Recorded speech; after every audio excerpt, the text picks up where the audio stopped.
29 जून को पटना में असदुद्दीन ओवैसी और उनकी पार्टी क्या करने वाली है?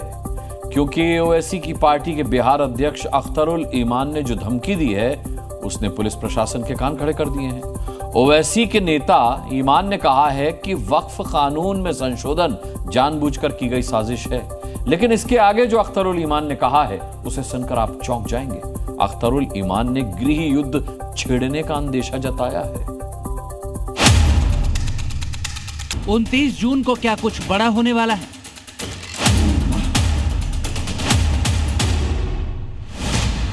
उनतीस जून के लिए क्या है भाईजान की प्लानिंग?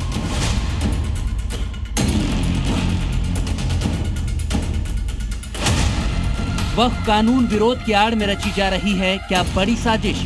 विरोध जब सियासी सीमा तोड़ देता है तो नफरत अपने भयावह रूप में सामने आती है।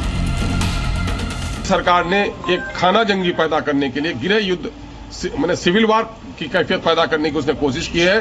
चूंकि मजहबी मामला मंदिर का हो, मस्जिद का हो, कलीसा का हो, गुरुद्वारा हो, अपने घर से और अपने जान से ज्यादा प्यारा इसको समझता है।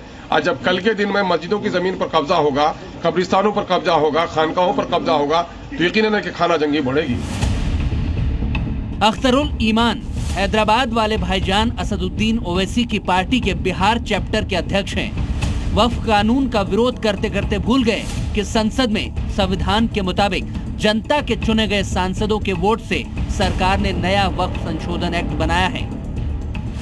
सियासत चमकाने के चक्कर में अख्तरुल ईमान हिंदू मुस्लिम के बीच नफरती जहर घोल रहे हैं। सीधी धमकी गृह युद्ध की। एक बार फिर सुनिए अख्तरुल ईमान को। सरकार ने एक खाना जंगी पैदा करने के लिए गृह युद्ध मैंने सिविल वार की कैफियत पैदा करने की उसने कोशिश की है। चूंकि मजहबी मामला मंदिर का हो, मस्जिद का हो, कलीसा का हो, गुरुद्वारा हो, अपने घर से और अपने जान से ज्यादा प्यारा इसको समझता है। आज जब कल के दिन में मस्जिदों की जमीन पर कब्जा होगा, कब्रिस्तानों पर कब्जा होगा, खानकाहों पर कब्जा होगा, तो यकीनन है कि खाना जंगी बढ़ेगी। वक्फ कानून विरोधी AIMIM को सियासत भुनाने का सुनहरा मौका मिल रहा है। मुस्लिमों का झंडा बरदार बनने का ये गोल्डन चांस पार्टी मिस नहीं करना चाहती। दिल्ली में आंदोलन का ढिंडोरा पीटकर बत्ती बुझाकर वक्फ कानून का विरोध कर चुके Owaisi Bihar to Raichur full on active है। जो लोग ये समझ रहे हैं कि मुसलमानों को यह कानून बनाकर डराया जाएगा, अरे याद रखो, वक्फ की एक जमीन मोदी या बीजेपी हुकूमत हमसे छीन नहीं सकेगी इंशाअल्लाह ताला, क्योंकि तुम्हारा कानून काला है।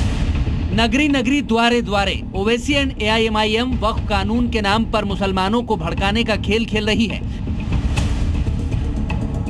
मजहबी दायरा फैलाकर वक्फ कानून को मुसलमान विरोधी साबित करने की हर संभव कोशिश की जा रही है। ओवैसी पूरे जोशो खरोश से लगे हुए हैं। इतना तक तो सही है, लेकिन इसके लिए सिस्टम, सरकार और समाज में दरार डालने की जहरीली चाल आग भड़काने के अलावा कुछ नहीं है। असल में वक्फ संशोधन कानून 2025 के विरोध में 29 जून को पटना में इमारते शरिया की अपील पर एक सम्मेलन होने जा रहा है। इस सम्मेलन को नाम दिया गया है वक्फ बचाओ दस्तूर बचाओ।